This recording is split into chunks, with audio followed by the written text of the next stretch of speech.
Welcome back to another episode of the Outsider Sports Baseball Podcast. Corey Jason, Ben Mandel, Dylan Mel, John Pauline. And the regular season's over. The postseason is over.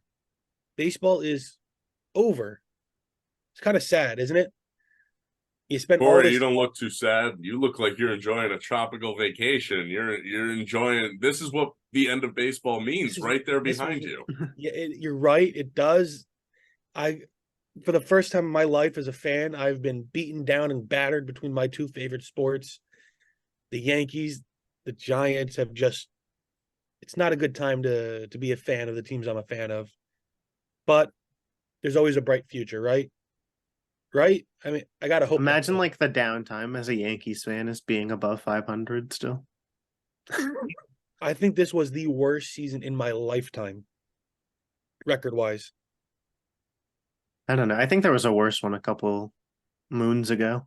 No, because No, 2013 they won 86 games. Mm-hmm. That was the worst season. Yep. Yeah, We're no, the born Yankees have in the always middle been of that competitive. Yankee dynasty in the 90s. Yeah. Like, this is the worst record they've had since the year they drafted Jeter, I think. Well, you know what that means. Dynasty's about to start. It better. It better. I need that. But we might be looking at a new dynasty on our hands, right? The Rangers. Finally, a team puts together great drafting in high price free agent signing in a way that the Dodgers were never able to get to the finish line with. All right, the Dodgers won in 2020, but that was a shortened season. I don't think it's a World Series win, but it isn't a 162, stroll through the year. Let me put it this way, push. right? The Tampa Bay Lightning, when they won the Stanley Cup in the bubble, and that was a full season's worth, right? They came back the next year and were still hungry and went and won again. And when they won, they said, we needed to go get a real one. Right. And that was a full season. The only difference was they didn't play the games in the opposing arenas. It was just in those bubbles with no crowds. And they said we needed to get a real one. So what does that say about the Dodgers' 60-game season? A lot. And, it is an official ring. I don't think anybody should, even calling it a Mickey Mouse ring, I don't think is right, because they did have to play and they did have to win. But it isn't the same as going through a full 162 with the ups and downs, because it's a 60-game race, not a 162 marathon. So I think Rangers are the first team in a long time that have put together, good drafting. They have some of their own guys, plus a really great offseason of free agent signings to fill a lot of holes, plus good trading and, maneuvering that way. So we could be seeing the beginning of a new dynasty, overtaking what the Astros had done and failed to be a dynasty. So the Rangers win in 5. Corey Seager won the MVP. A couple people here did pick the Rangers in 5. Everybody but me did pick the Rangers to begin with. Thought the Snakes are going to have it. It's always fun to root for the underdog, right? Rangers win game 1, 6-5 and 11. Arizona, their lone win came in game 2. They won 9-1. Game 3 in Arizona, Rangers 3-1. Game 4, Rangers 11-7. And game 5, the Rangers put the cherry on top and shut out Arizona 5-0. Guys, if Arizona holds on, doesn't choke away game 1, giving up that home run to tie it in the bottom of the 9th, and then that home run in the 11th to Adolis Garcia to give the Rangers to win, how does this series kind of change? Does it really make a difference? Obviously it does make a difference, right? Because Arizona coming home up 2-0 is a huge difference. And who knows, maybe Texas has a different kind of response in game 2 if they had lost game 1. But definitely a lot of what ifs, but at the end of the day, Arizona couldn't win a game at home, and that was an issue.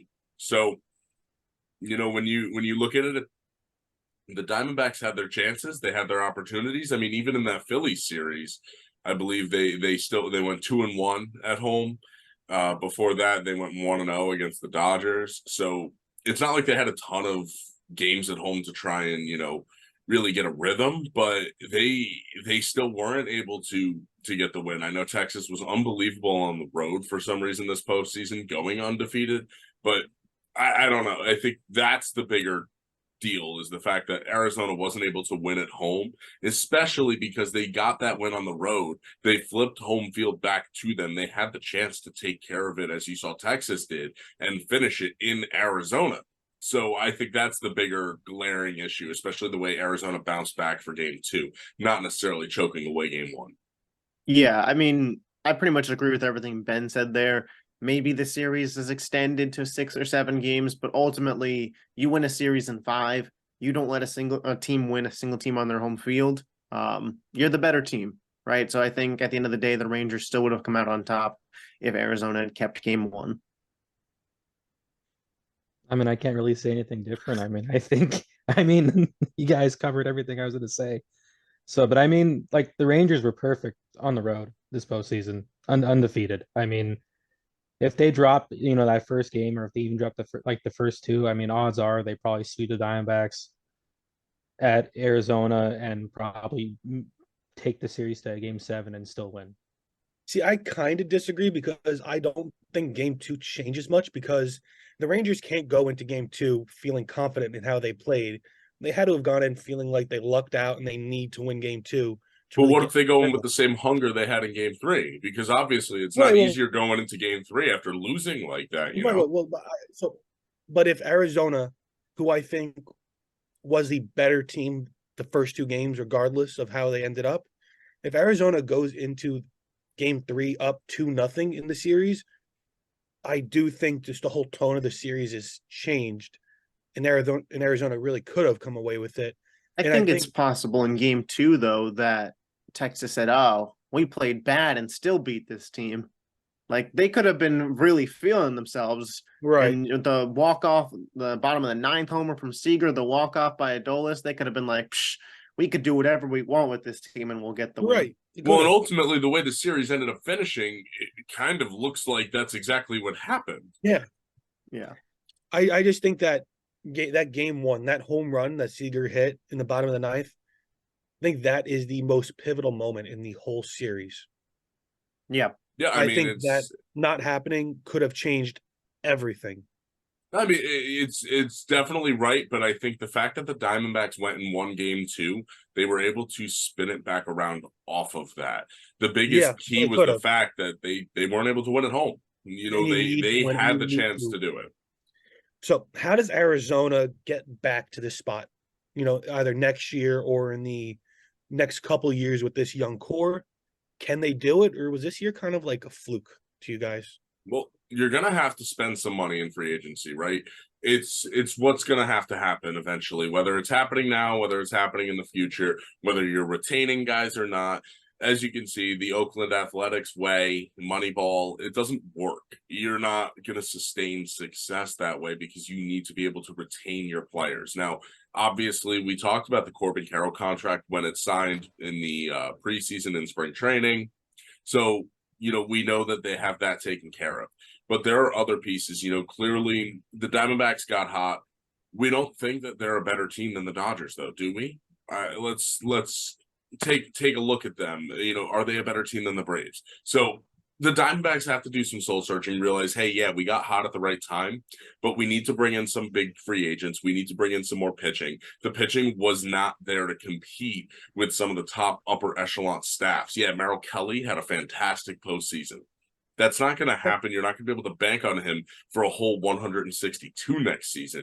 They need to go spend some money. That's how Arizona gets back here, because a lot of those other teams like San Diego, like the Mets, other teams in the National League, they're going to be back.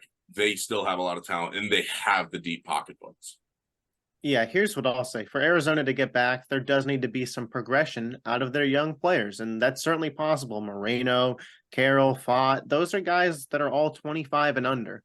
They could certainly get better going into next year. Ketel Marte, in my opinion, he was probably the most consistent for sure, but he was the best player on that team for me for this postseason run. He's 30, so he's still in the prime of his career. So they certainly have the pieces. It's not like anybody besides like Evan Longoria is like at the door of retirement. But like Ben said, nobody looked at this team and said, that team's a World Series team going into this season. I'm not even sure if in their own locker room that was the expectation.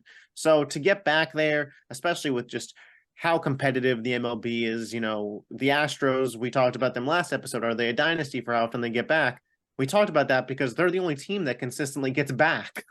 So I don't know if I'd be betting early on the Diamondbacks to get back, but it'll need to be a better version of the team this year. They can't just be the exact same and hope that certain guys overstep and other teams choke. The Dodgers, the Braves, the two most talented rosters in the NL choked. I mean, I don't think it's as much of a fluke as them getting to where they got this season. I think it's more of like I think they got there earlier than a lot of people thought they would be, because I think they had a lot of good young talent coming up through their system and stuff. Corbin Carroll and everything, and I think they just kind of made it to the World Series and the playoffs. I think a few years earlier than a lot of people expected or anticipated.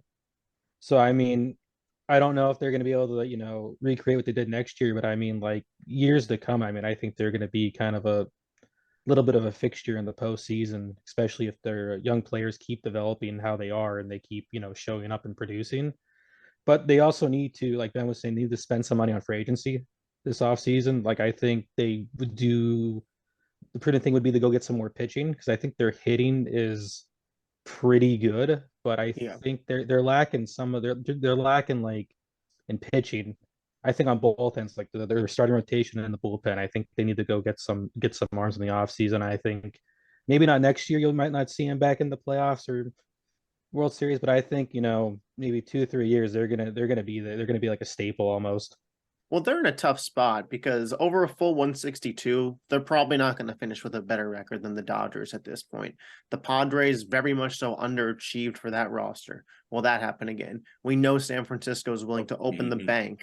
So San Francisco is the big team to watch this offseason, I think. So you got three teams in your division that are looking to be World Series teams as well.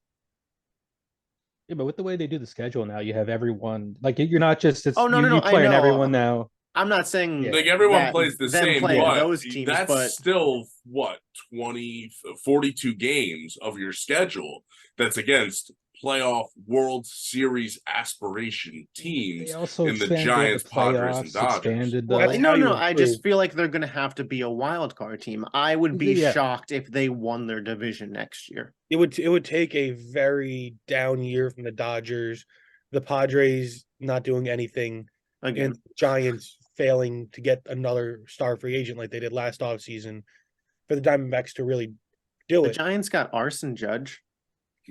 Yeah, and they also got Carlos Correa for a couple minutes. But the Rangers side of the ball, they won. How do they repeat? Now I know they have to go through Houston again, but we've seen the Rangers during the season, start off really well, have a large lead in the division and kind of choke it away. Their offense is very, very streaky. I believe they were the streakiest offense in the league this year, where they went cold for long periods of time. How do they repeat? How do they get back to the top of the baseball world? Well, for Texas's standpoint, I think the most important thing to look at when they turn around is look who's coming back. Look who you may have who says he plans on pitching this season or this 2024 season, and that's Jacob deGrom. Now, whether he actually does or doesn't pitch this season, who knows? But that's another arm that's coming back, hopefully for Texas, that you won without. So that's a bonus if he comes in. I think, the offense went hot and cold. They're not looking to make changes there. The core is locked up. Semien, Seager, Josh Jung, Jonah Heim, like these guys, the core of their lineup, that's going to stay the same. The Adolis Garcias are not going anywhere. The hot and cold they're going to live with. It's going to be, they need consistent pitching. Yeah, Nathan Eovaldi was great for them this year in the regular season, but what did he do in the playoffs? They got lucky that the other arms stepped up. John Gray is now a reliever.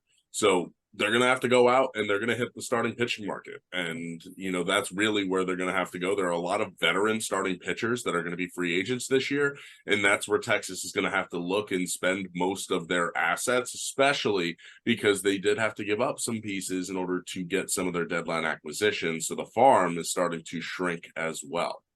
Yeah, completely agree with you there, Ben. The team also, they're going to have to re-sign guys.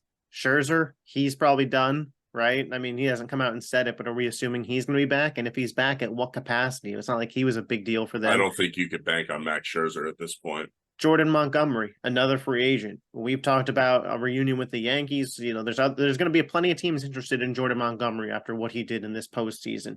Eovaldi, like you said, career year. Next year, he's going to be going in at 33, 34 years old. Jacob deGrom coming off another surgery. This team needs to focus on starting pitching.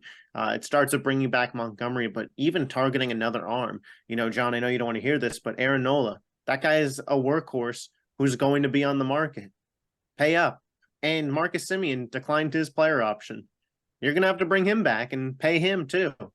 Yeah, it's time to open up the checkbook. And like it is with every team that wins a championship, everybody's got to get paid. There's actually a good chance they might get Nola because I think they were saying that he was asking too much, and the Phillies wanted to give him. Well, where did Cole Hamels go?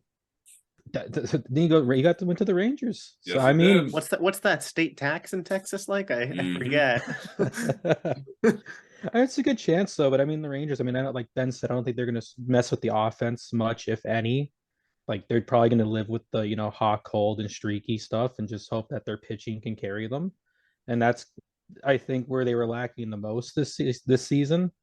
But I think a lot, I think it would have. They don't think they would have struggled as much if they had DeGrom. So I think one of the big things they just got to make sure and keep everyone healthy as best they can. But that's tough, with 162 games. That's tough throughout the whole season. Keep everyone, healthy. Ben knows better than anybody what the task of keeping Jacob deGrom healthy for your team looks like. Possible task. But I mean, they got to look at pitching for the better he pitches, the more hurt he gets. And he's putting a lot of stress on that arm to pitch that well. So, yeah, this is probably the worst World Series for Yankees and Met fans because what Yankee fan wanted to see Aroldis Chapman win a ring, and what Met fan wanted DeGrom to win a ring? Even though DeGrom didn't pitch, he still got a ring. You know what? No, and it would have been if DeGrom won it with the Braves. Yeah, that's a problem. He won it for an American League West team. I don't care. Yeah, and talk about the resiliency of the Rangers. I mean, they were hot to start the year. DeGrom gets hurt. I wrote them off at the end of August. Well, a lot of us wrote them off. They come back. Bruce Bochy goes into the playoffs and doesn't even lose a road game. Yeah, Corey misses a show. I run the show, and I'm sitting there going on a tirade about how you put a fork in Texas. That was you and I. And I. We went on. We went on a whole tirade about how Texas is done. I'm sitting there editing the show. I'm like, these guys are right. Texas is done. Yeah, I would have argued against that. I would have said, you could have. Yeah. No, actually, I was the one guy who didn't pick them to win the World Series. I was sitting there like, Texas is gonna win the World Series. Just John and Ben wait as I'm putting this up. Yeah. But this was the lowest rated World Series in years, right? What does the MLB have to do to get people watching again? Is it just that the matchup wasn't enticing? How do you fix this? Well, you can't fix a matchup, right? So throw that right out. Throw that right out the window. I think really it's just what's the biggest thing? I think the difference in baseball as we've gotten older, pitching. Pitchers aren't going as deep into games anymore. You're not seeing them go as long. The pitching quality isn't as good. And I think that's been the biggest drop off in baseball is you don't have enough competent pitching anymore. And there's nothing that the game can do about it. It's just the way the game is transitioned. It's the way the analytics have been, the way the numbers are, the way, guys train now, a lot of these pitchers are having Tommy John surgeries before they're even debuting in the major league. So yeah, I think that is the biggest issue is the quality of pitching. Just there's not enough depth. Too many teams need pitching. How many times did we see growing up teams just stick it out with a guy who has a 6 ERA for a full season? I mean, that guy's DFA'd and gone now. If he can eat innings and find a way to get out of it, sometimes they'll just stick with it because there's just not enough depth. And I think it's quality control at this point. Yeah, I think this World Series was the worst possible outcome for the MLB in terms of their agenda. right? You bring in the pitch clock this year. You heard purists like Corey go off at the beginning of the season about it. And it didn't drive Corey away, but I bet it drove certain fans away from this sport. Drove Corey Then, crazy though, that's for sure. right, and it drove a lot of fans crazy. And you do that because you're trying to bring in a different audience. Well, what does that different audience want? Star players. Texas and Arizona weren't exactly full of star players. And I get it. To people like us who have a podcast and talk about baseball, we like those guys. But to casuals, no Aaron Judge, no Bryce Harper, no Mike Trout, no Shohei Ohtani, no Astros, no big market. You know, that mix of things is what led to the low rating of this World Series. You didn't bring in the casuals with the matchup, and you lost some of your pure fans by changing the rules on them this season. So overall, I'm sure the MLB will bounce back next year if you get a bigger market team in, whether even if this year it was Houston or Philadelphia. If it was a repeat of last year, it definitely would have done better in the ratings just because of the market size. But listen, if baseball is going in a new direction, sometimes when you make a change, you get out the gate slow. I think that it'll be fine in 2 to 3 years, and you get a bigger market team in there like LA or one of the New York teams, you'll see the rating bounce back up. I think they just got unlucky with the matchup. I mean, obviously, it's just, you had Arizona again, Diamondbacks against the Rangers, and it's like, I mean, I guess it would have been the Rangers' first World Series win if they won, and they did.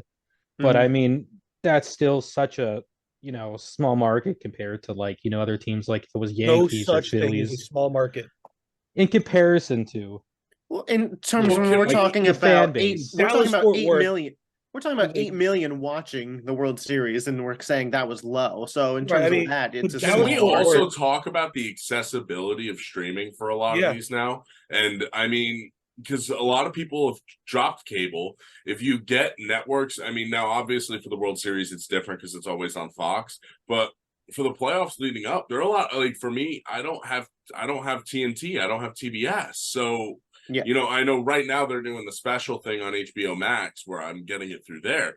But that's only through February 24th. You have to pay an additional like $10 a month for TBS. Well, right, and then it's tough to develop a fandom that way. You want to bring a new fan in, Well, exactly. they can't watch their team play. In Yeah. the NFL, you can watch your team play every Sunday with one of two Exactly. options: Red Zone or it's right on direct cable. Baseball, as a Yankees fan, it's hard for me to find games. Well, it's like Imagine if I was a between- Rockies fan.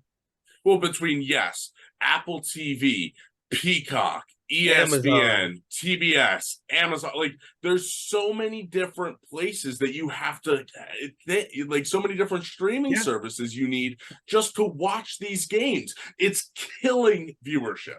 And it's, we're not even talking about blackouts at that point, too. And when that's we exactly black out the the MLB market. TV blackouts, because you can't even just Right. go pay for an MLB TV subscription and We can bypass have a all of that. whole Because then if episode. you're a fan of your local team, on they're not this. there. Mhm. And I think we'll talk more about this in the offseason. Well, and how about Dylan Stuff living that- in Hazleton, Pennsylvania, and the Yankees are a local blackout? Yeah, but I get the Mets. Makes no sense. Like, why? They're like blocks away from each other. Yeah. But let's run through some other things that happened in the baseball world. The White Sox declined Tim Anderson's option, $14 million option, and I can't think of anybody who's killed their stock in the league more than Tim Anderson over the last 12 months. Locker room problem. They're not bringing him back. No, of course not. And he Well, was thought that's of a as whole a nice overhaul young, in star Chicago. players, a star shortstop, and now maybe he'll be a bench player. I can't imagine he'll sign as a starter anywhere because Well, I he think hadn't 12 months ago, you said Wander Franco and Tim Anderson were never going to play baseball again after this year. Not necessarily about Tim Anderson, but still. Yeah, Those well, are two Wander- young shortstops that were expected to be stars. Yeah, now He'll be in Miami. yeah. Which one? I wouldn't be surprised if Miami took a shot on Tim Anderson. But other news, though, Justin Turner declined his player option with Boston. That was for $13.4 million. He's a free agent. Boston declined Corey Kluber's $11 million option. He's a free agent. Marcus Stroman opted out of the Cubs contract that he had signed, and he is somebody who has killed his market by basically trashing two of the richest teams in baseball, the Yankees and Mets. Just everything he's done and said about them, like those are the two teams you need to drive your market up. So he'll never make as much money as he could if he was He's a pitcher. It doesn't matter what you do as a pitcher now. Pitchers are going to get paid. There's no doubt. He'll find a He home didn't in need the Boston. Exactly. Mets to There's drive no up doubt. that price. He Boston will not pay be him for smart. sure. I don't think he can handle Boston. He is a mentally weak player. I don't know if the fans at Boston can handle Stroman. That's true too. I mean, Stroman is not somebody that should be around the game much longer with how he's acted, and he's one of the biggest clowns in the whole sport. The Reds, they declined Joey Votto's $20 million option. That's expected. He's not really playing much. They're a young team. He's old. Future Hall of Famer, Reds all-time great. It's interesting to see where he goes. Does he go somewhere else, or does he just go off into the sunset and retire? He'll be ring chases for a year. He's still got enough left in the bat that I'd love to see him in some meaningful games. But at the same time, I know a lot of purists are like, I love to see a guy start to finish one team. It was really special Definitely. seeing David Wright retire as a Met. And now David Wright obviously was in a situation where injuries cut him short, not the Mets not wanting him to play anymore. Mhm. So it is a little bit different. But I was saying before the pod, Joey Votto is that type of player, in my opinion, where he is like, I feel like to the Reds organization, he must mean what David Wright meant to us as Mets fans. Has to. And quite frankly, I think he should just retire, just for his health. Let him be around Cincinnati, an ambassador to the fans. I think there's still enough for him to do there. And if they do end up winning World Series, he should still get a ring from the team for all he's done to bring them back to relevance and just keep them there during their down years. Eduardo Rodriguez, he opted out of the final 3 years, $49 million left on his deal with the Tigers. He's somebody we talked about during the trade deadline, and somebody who could have been moved. He ultimately wasn't moved. That's because we knew he was going to opt out. Yeah, and I'm interested to see where he goes, because 3 for 49 is not a bad deal. And I don't know if he beats that by a lot. If he does, based on how he has pitched. Andrew Heaney opted in to his deal with the Rangers for $13 million. That's somebody who I never thought would be a mainstay on a team, but he had played well in the postseason. And, the Rangers should be wanting to get everybody back, right? Yeah. Texas opted into their $6 million option with Jose Leclerc. He's somebody I can see getting a contract extension at this point, because that is a severe underpay for the performance he has had. Yeah, but no brainer for Texas. The White Sox, they declined a $15 million option on Liam Hendricks. Coming back from cancer, it was nice to see him back, but he just isn't the same pitcher that he was when he was with Oakland. Yeah, I hope that if there's not a huge market for him, Chicago brings him back just on some kind of deal. Yeah. Maybe he'd accept something that's team friendly just to kind of stay with the organization. Mike Clevenger declined his $12 million option with the White Sox. He's a free agent. Somebody who has the talent, hasn't really been able to put it together. Had a couple of good years in Cleveland. Really wasn't able to do much with the Padres. Now with the White Sox, I'm interested to see what type of contract he gets. I would assume more of like a prove-it one-year deal with an option for a second year. Cody Bellinger declined his $25 million mutual option with the Cubs. He's in line for a massive payday. Yeah, Possibly Yankees need a left fielder. Yankees need a center fielder too. Yeah. Bellinger could play both. Yeah, and he hits lefty. And he And can his- play first. And his his dad dad and his was a Yankee. daddy was a Yankee. Won a ring with the Yanks. We're I not think pushing that, an agenda here, though. no, of course not. The Tigers, they traded minor league pitcher Blake Holub for Mark Canha, the Brewers. Okay. First trade of the offseason, not really I don't think moves the needle much. Ben, I mean, you had Canha all year. He was a nice player, but does he move the needle for No, and that's exactly why the Brewers moved off of him, because he's getting paid a lot of money for 2 more years. And at the end of the day, he's a platoon outfielder. I saw that the Tigers World Series odds jumped pretty drastically after that move. No, look, Corey, I just want to say there's one free agent that I think is, obviously he's not under the radar because he's a huge name, but is going to be a huge, huge impact and huge sought after piece, and that's Josh Hader. I am really, really interested to see where that plays out, because I think even teams that have closers may be interested in trying to get that big lefty in the bullpen as someone who could also get right-handers. Yeah. Now, the last news part I want to just go over is Toronto and Whit Merrifield both declined their mutual option. Whit Merrifield's $13 a million. joke, man. And Whit Merrifield is a joke. He's their lone Silver Slugger candidate. I think Toronto's window is fully closed now. No, I think that Moreno Varsho trade destroyed any chance of success they had, ruined their offense. you still got I Vladdy, can't- Bichette. Those guys are so young that the I think window's that still window's- open. I think that window is closed. They Or are. just as a Blue Jays hater. I don't think about them at all. But it's interesting when you see both sides decline a mutual option. I don't know what Merrifield's not going to get more than $18 million. That's why I was like, what is he thinking? Maybe Especially it's at 34 years old. Maybe he feels like you. He said, "That's it. This team sucks. I'm out of here. I'll even Yeah, take but- less to play somewhere else." I don't know who would want him. I don't trust. his Honestly, he anymore. would be if the Wilpons were still in New York, he would 100% be a Wilpon 4-year, 25 mil deal. There's plenty of teams Hopefully that they're use not New York. Merrifield. He's got speed. He's got a bat. I just don't know what he's thinking. He's going to make less than 10 million, maybe 12 at the tops. Yeah, maybe he wants to win. Maybe. I don't Maybe know he's like, "I got my money. Let me go to a winning situation and leave this dreadful Toronto behind." I also know that the taxes are like terrible there. Yeah. So if he takes less in like a Florida team or a Texas team, it'll be the Yeah. same. Probably. And now the last thing I do want to talk about is the Padres taking a $50 million loan to pay their salary. Now, the last team to have been known to do this was the Wilpon-led Mets, but that was for a different circumstance that involved a Ponzi scheme. Bernie Madoff. It could be the same circumstance, and we just It don't know could be yet. that the Padres are leading their own Ponzi scheme. They're going to be. I don't know if they're going to start selling. I don't know how they can afford it. Soto's going to be in line for a big deal. They're ready. So this basically ensures Juan Soto is not being signed to an extension. I think so. Welcome to New York, Juan. Which side of New York? Apparently, he said he wants Queens. He could get a nice apartment there. But The that's Bronx gonna, isn't too far. that's going to do it here for I know us. someone at Waterline. That'll do it here for us. Ben Mandel, Corey Jason, Dylan Mel, John Pauline. Keep tuning in. We're going to have some good stuff in the off season. Baseball Hall of Fame voting, my favorite time of the year, is coming. So keep it tuning in.